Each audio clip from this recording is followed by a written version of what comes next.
I think that Gotham is in an interesting place because they were the big super team going into 2024. They're very good. They're a title contender. They're going to finish in the top 4, but they don't win the Shield.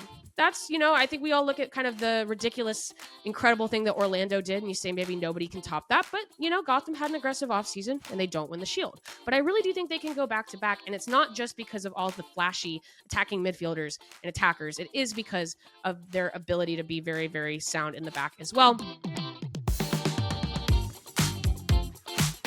Hello, everybody, and welcome to today's edition of The Late Sub. It is Tuesday, October 15th, and boy, do we have a lot to talk about. We've got WNBA Finals, we've got NWSL, huge things happening in the NWSL this weekend and beyond. We're going to dig into why I am or am not moving away from my finals prediction of who I think is going to win the WNBA title this year. We're going to talk about individual accolades and some larger structural things in the NWSL, which I do think are going to impact the rest of the season and possibly the offseason. Let's dig in. All right, so sticking with the theme, WNBA playoffs, the finals have begun. We are split heading back to Minnesota. They will be playing game 3 on Wednesday after a huge late week and weekend of finals action. Just as good as advertised. The Lynx and the Liberty have really brought it. So everyone probably already knows this. We're going to do a quick recap and just talk about my thoughts about the series so far and what I think is going to happen. If I'm going to amend any of my predictions from last week, stay tuned. But the Lynx come back to win after a furious comeback in game 1. They win 95-93 in overtime. Everybody saw this stat, right? They were the first team to ever come back to win a game after trailing by more than 15 points or 15 or more points in the final 5 minutes of the game. The Lynx were down by 15 with 4 minutes and 57 seconds left in the game, and they go back to win. That is WNBA history, huge momentum swing. The Liberty in game 2 follow a similar playbook. They get a big lead, and this time they do hold Minnesota off. So Liberty win game 2 80-66. It was closer than that at the beginning of the fourth quarter. The Libs do a nice job of holding on to expand that lead to comfortably win game 2. So we are split. I love it. Going to be at least 4 games in this series, if not 5. Could totally see it going to 5. And I like that because I'm going to talk at the end of this segment about kind of my thoughts on, we also got news this week that the WNBA Finals are going to be expanding to 7 games. I am a big supporter of that, and I'll tell you why in a little bit. But what gives here, right? Everyone who listened to the show last week, I said Libs in 4, which is still on the table here, still possible. But these first 2 games did not necessarily go exactly the way that I maybe thought they were going to. The first quarter of the first game certainly went the way I thought it was going to. I figured that New York was going to come into this opening weekend with a lot of momentum at home. They were going to shoot lights out. They were going to kind of blow maybe the Minnesota away in game 1.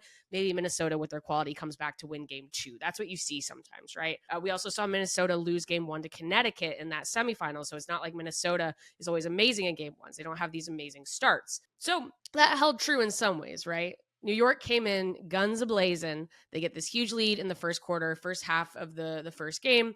Minnesota looks a little bit tired. They look a little bit like they are the visiting team. They have to deal with a huge crowd at Barclays, which was awesome to see. You've got celebrities sitting courtside. They kind of had to work their way into the game.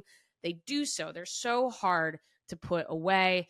They have that crazy sequence at the end of the fourth quarter where it seemed like New Yorkers couldn't buy a bucket. You have that amazing 4-point play by Courtney Williams after being fouled on a 3-point shot by Sabrina Ionescu.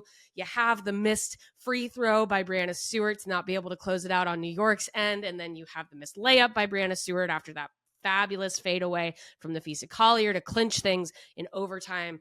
It just seemed like you saw a lot of these narratives at play, right? You saw New York's depth and talent advantage. I think you did see that in that first game, but you also saw the Lynx's mentality advantage and some of the nice veteran leadership that they have, even if they, as a group, have not been here before, obviously as this kind of new look Minnesota Lynx team. So what gives? Should I walk back my earlier prediction? I did say Libs in 4. I'm very bad at predictions, which everybody knows. And I haven't been afraid to walk things back before, but I'm actually going to stick with the Libs here. I'm not gonna run away from my earlier predictions so quickly today. I think they still have this because I think if we have to simplify each team's problems down into broad strokes, it's this, right? The Lynx keep giving up big leads at the beginning of games, and the Liberty keep losing big leads right? We even kind of saw that in game 2. Minnesota did not play as well in game 2 as they did in that second half of game 1. They weren't able to get Kayla McBride going as much. They weren't able to get those outside shots, those 3-pointers that kind of kept them in the game late in game 1. But the Liberty still let them go on a little bit of a run. The Liberty took their foot off the gas in the third quarter, second and third quarters. It was noted that until that fourth quarter of game 2, where the Liberty kind of righted the ship, the only quarters that they win against the Lynx so far in this series had been the first quarter. So it was a pretty clear example of big leads, good momentum, and then they really let their foot off the gas. I, however, think one of those things is easier to overcome in a short series than the other. I think it is easier to fix this, to flip the switch, to not allow another team back into a game than it is to keep digging yourself out of that hole every single time. The Lynx, like I said before, the resiliency and calm is insane. You see it in Afisa Collier. Like, I think where Collier goes, so goes the Lynx. She's the calmest player in basketball right now. She just does not get flustered. She is always looking for that next shot. She's always looking to work inside or out. You saw that from Courtney Williams in game 1. I think you saw a nice amount of maturity from Alana Smith in game 2. But it is just a lot harder to dig yourself out of these point gaps again and again and again. And we also saw that in game 2. And I think Cheryl Reeve really emphasized that after the second game. We're like, yes, of course, they were very happy with this huge big comeback in game 1. But why did they have to do that? Why did they have to expend so much energy to simply send the game to overtime? It was because they didn't show up in the first quarter. And you can't do that against a team like the Liberty. However, on the flip side, and I say this again, sticking with my prediction, I think the Libs are going to win this series. I think it's fair to be a little bit surprised and slightly disappointed with, on the flip side, you call it the historic comeback. That was a historic collapse by the Liberty in game 1. Yes, the Lynx, they rewrite history.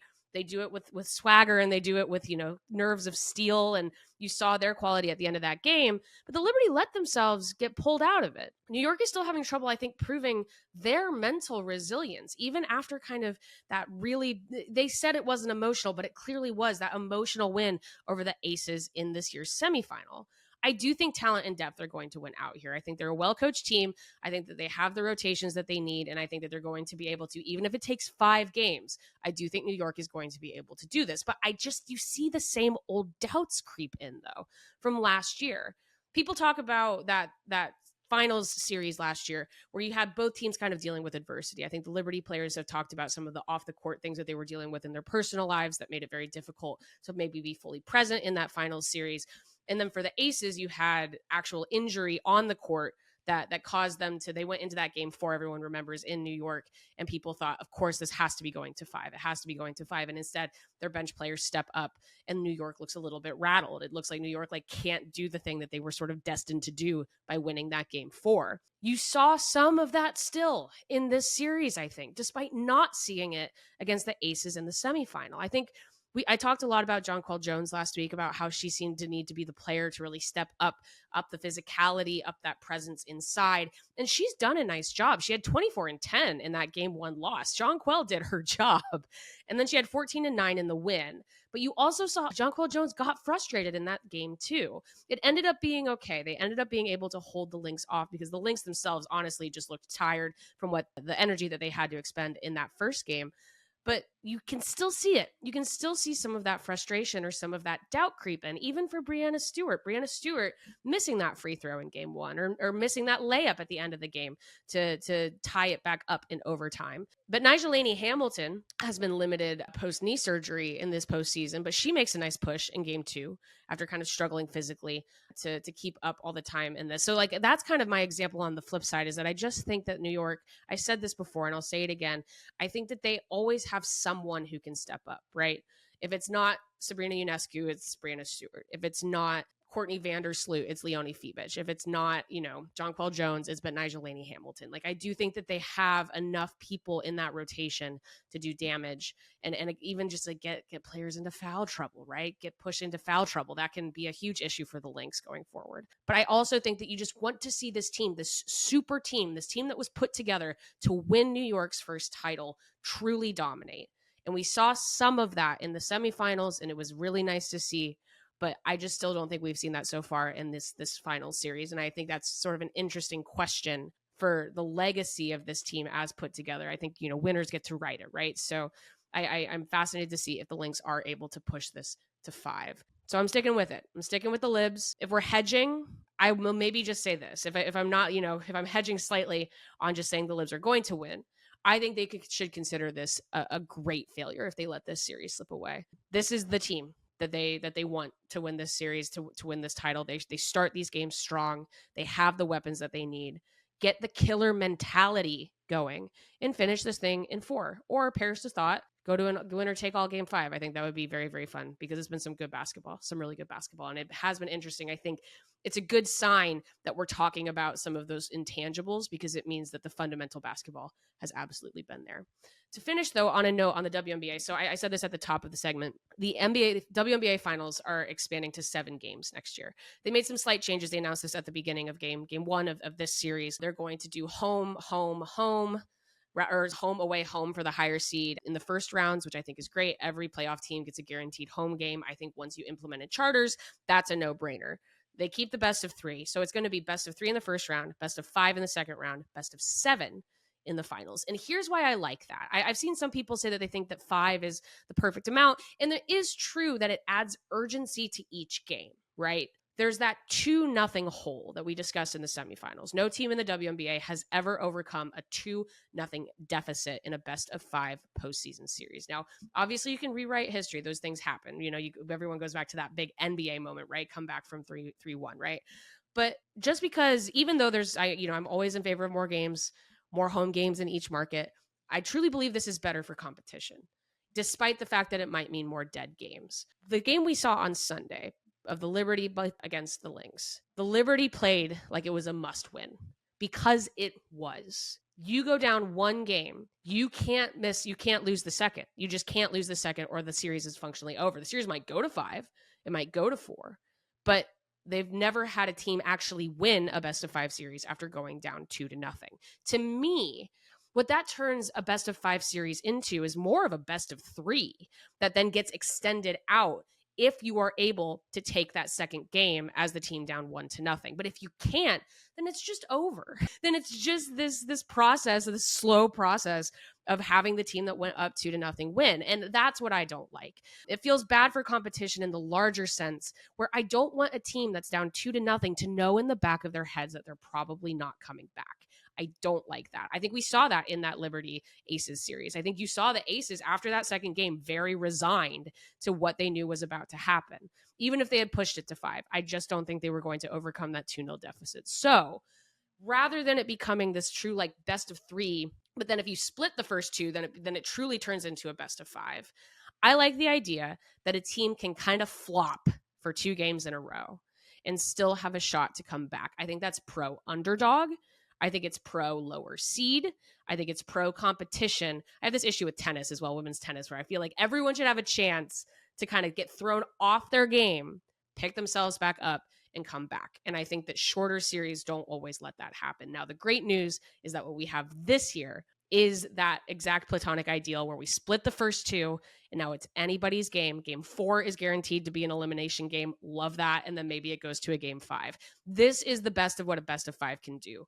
I just really dislike the 2-0 deficit issue, and I like the best of 7 to overcome that. So now moving on to the NWSL. Oh my gosh, what a weekend. Everything happened. Everything happened all at once. It was a really, really fun NWSL weekend. I keep saying like we're just kind of moving towards playoffs. I'm ready for playoffs. And then we have this week and I go, I'm really going to miss this NWSL season. If I forget something, please don't yell at me. There was just a lot happening over this weekend. I think we have to hit it with the headline. Temwa Chawinga does officially break the single season NWSL scoring record originally set by Sam Kerr in 2019. Temwa Chawinga scores her 19th goal in a win. She can't be stopped. It was a truly ridiculous banger to do it. I think she's going to get a couple more. I think this record is not only going to be broken, I think it is going to be shattered. What a nice testament to some of the high level of play this year. And I love, again, this ongoing conversation about Chawinga versus Banda for MVP. I am still really torn. I'm not sure I'm going to know until, I'm certainly going to sit down with advanced stats. I'm going to sit down with all the different factors, but I might not even know until I actually cast that vote because, man, I think that this is it's a 2-player race and I cannot wait to see what happens. Orlando, Barbara Banda's Orlando, does lose for the first time this weekend. Post-Shield clinch, they rest a lot of their starters. So like Banda, for example, does not start in this game. There were a lot of players that Orlando, so once you clinch first, right, There's nowhere to fall. They're playing a Portland team that was very desperate for a result, and they fall 2-0. I think this is a perfectly fine outcome for both teams. I think for Orlando, I've teased this in the past. I do think getting that first loss behind you is not a bad thing. I don't think you necessarily want to go into the postseason without a loss. You don't want your first loss to be the one that sends you home, right? And they'd already clinched first. Rest your players.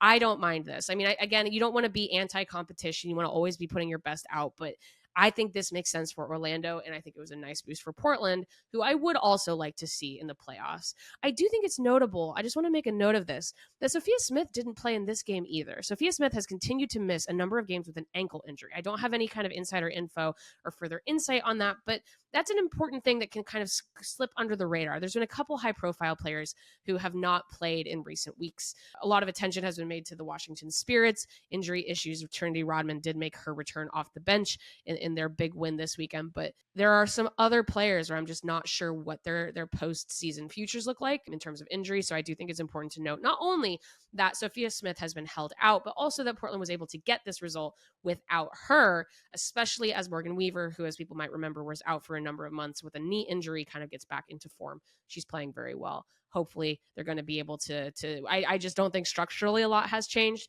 but they are able to score goals to stay in front of the competition. Speaking of scoring goals, another big moment this weekend, Kristen Press. You think she scored the game winner. You think she's done it. Oh my gosh. It was Kristen Press's first goal back since her ACL tear multiple years ago. Very exciting. It was at the end of the game. It was a classic Press strike where she kind of used the defense as a shield. She curls the ball around. 1-0 Angels City, except the North Carolina Courage equalize at like the last second of second half stoppage time to turn this one into a 1-1 game, kind of further doom Angel City's playoff hopes after they took that 3-point deduction due to the salary cap issue. As others have noted, you kind of have to wag your finger, tip your cap to the Courage. They keep powering up playing legends. I mean, as people recall, it was the Courage who saved Alex Morgan's final penalty kick of her career, and then they kind of come back to negate this really exciting, very cathartic Kristen Press strike. And to retain that home unbeaten streak, which is also very, very impressive. Just great to see Press get that. Again, it looks so good. I mean, Press has been a little bit slow in this return. Even being back on the field, it just takes time for a player to get back to their final form. And it was just very, very nice to see that from her, because I would love to see more consistent work from her before the end of her career, because as we know, with a lot of these legends retiring, we never know exactly how long we have with people. But let's keep moving on. There's more going on. Utah's hot streak continues. They own Seattle 3-0 to end the Reign's slim playoff hopes. They look like a much better side than they started. I mean, one of the hottest teams in the second half of the season have been the Utah Royals. They get a hat trick by Chloe Lacasse. I don't think it's enough. So Utah has not been eliminated from playoff contention yet, but you're starting to see these things begin to separate. We're getting a sense of what we're going to see. I think we'll talk about Chicago clinching in a second. I feel fairly confident in Portland's ability to clinch. There's one spot left, and there are just other teams better positioned points-wise to get that final spot. But I think Utah has to feel very, very good about the momentum that they're building at the end of this season, and I think they could be a team that surprises people next year. On the flip side, Seattle looks a little bit aimless. You maybe get a mulligan year due to the fact that the club was just sold. We know how things can be held in limbo, but man, to go from the NWSL final last year to what we're seeing this year, it's a big fall. It's not great. And so I do think that there has to be some pressure on this coaching staff and this technical staff to turn things around pretty aggressively in the off season, if not at the end of this year. Speaking of a team that did that, Chicago Red Stars have made the NWSL playoffs, returning to the postseason after finishing last in the league standings in 2023. The Red Stars, I said this on Twitter, they're kind of an anomaly to me in this NWSL season of such high highs and such low lows. The Red Stars just kind of they win winnable games. They win the games that they probably should win. They don't drop too many strange results. If they're playing against a team that's struggling, they're going to get a result. If they're playing against a team that is not struggling, they're probably not going to get a result. They did not get a result this weekend. They were helped by the Spirit beating Racing Louisville to make that step into the playoffs. You could almost argue that they got here because nobody else wants to clinch. And if I'm Chicago in that instance, I say, fine. If nobody else wants to take this, we will do it. I think that feeds into the club's identity and the club's history. I think it feeds into head coach Lauren Donaldson's ethos as a manager, which is that if other teams don't want to control the controllables, the Red Stars will, and they make the playoffs. I mean, I don't know if I see a huge playoff run for the Red Stars. Like I said, I do think that there is sort of this gap between the top 5 and 6, 7, and 8. But I also think that for the Red Stars, and again, a team that kind of, again, after a sale, after a lot of dysfunction off the field, they want to be a playoff team, and they should be a playoff team every single year. That should be the expectation for the Chicago Red Stars, and it's nice to see them come back. Now, I do want to talk about the game that they played against Gotham, though, very briefly.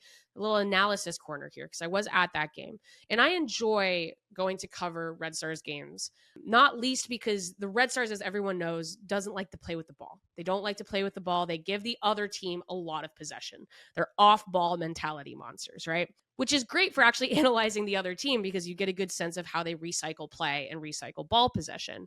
And I was just very impressed by Gotham's back line's positional awareness in relationship to their defensive midfield. Neely Martin, specifically, playing as their number 6. She's their number 6 out of possession, but in possession, she gives flexibility to Tierna Davidson to kind of push forward and push out to the left to feed Jenna Neiswanger, who's playing more of this sort of quasi-winger role rather than a traditional fullback.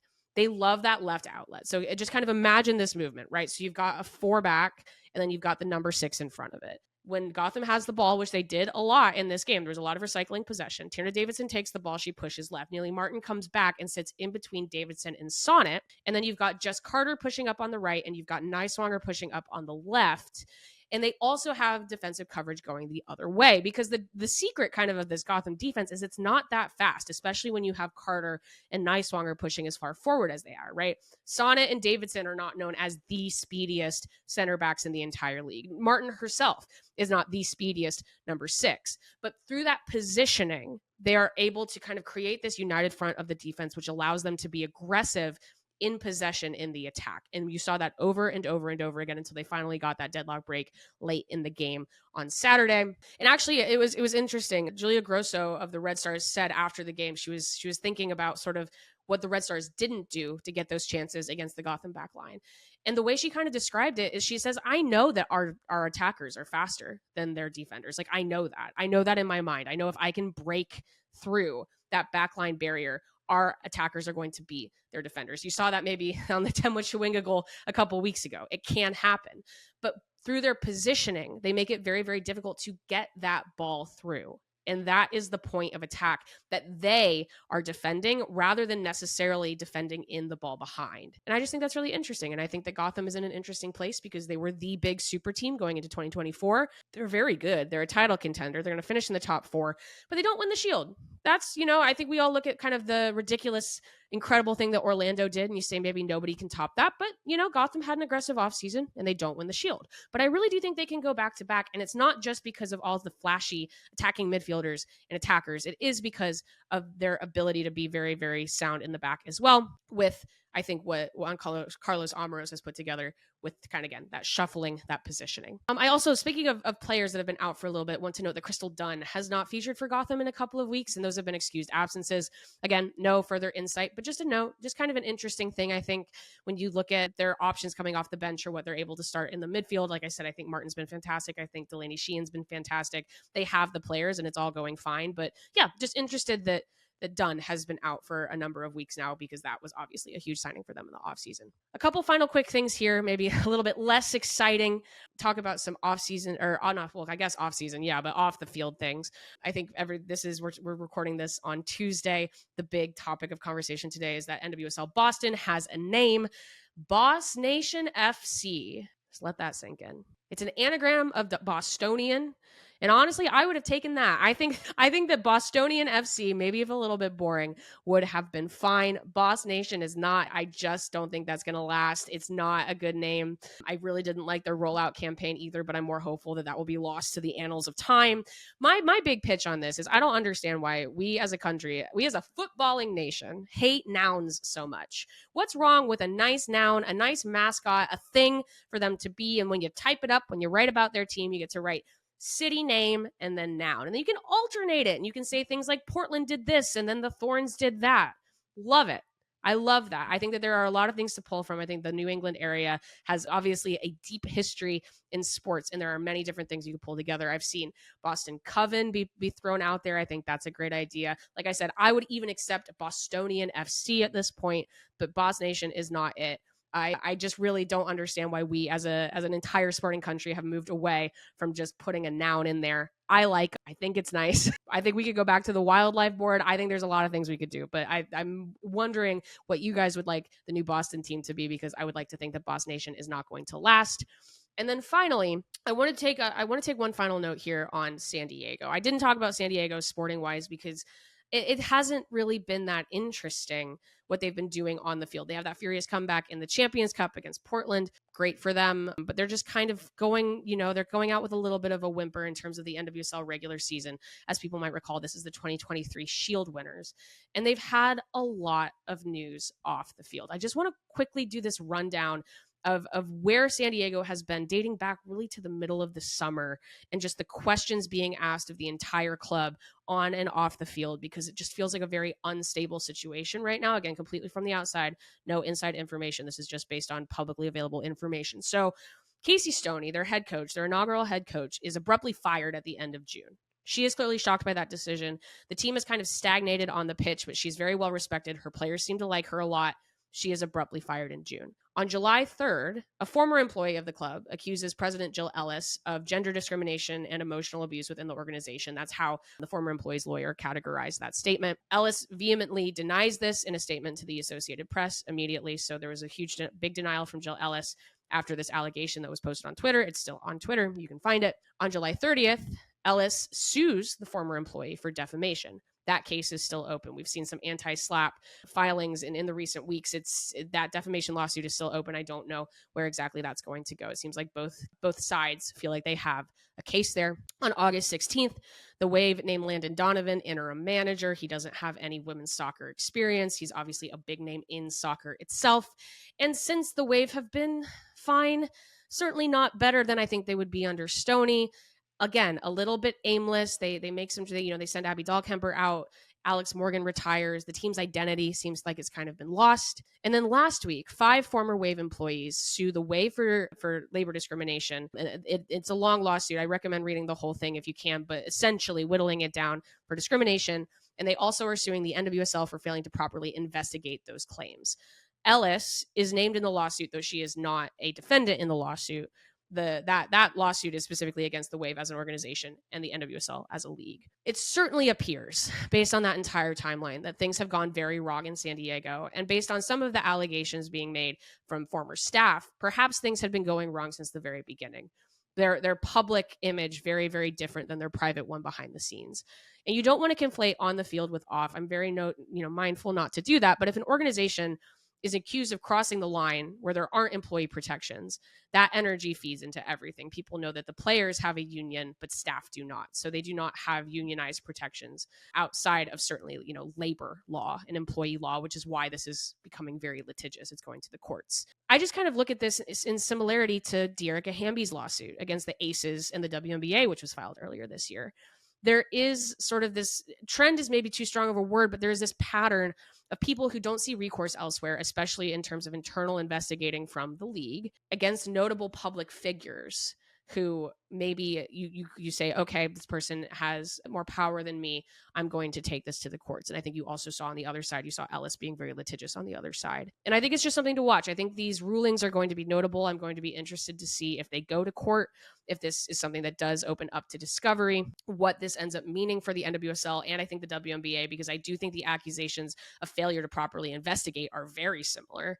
And what that means for these leagues that have this impetus of care, as we know, towards players. And for the NWSL, this has been a very serious thing over the last couple of years, but just extending that out, right, to team staff, and what that means for these big names, someone like Jill Ellis, who, like I said, was named in this lawsuit, though she's not a defendant. And I feel like you got to say this again, this is litigious. She does vehemently deny these claims. It matters. All of this matters in the grand picture of where the league is at behind the scenes. And so as exciting as things have been on the field, I think off the field, I'm very, very curious to see kind of how all of this gets either settled or what rulings we see, because I do think it kind of hits, again, kind of this new watermark or this new moment of where are we after some of this great reform in terms of player protections once they extend out. So just fascinated to see where that goes. So this has been today's edition of the Late Sub. Very excited to talk about Game 3 of the WNBA Finals later in the week. I think we're also going to do a little bit of a look at the preseason polls for college basketball. That's right, college basketball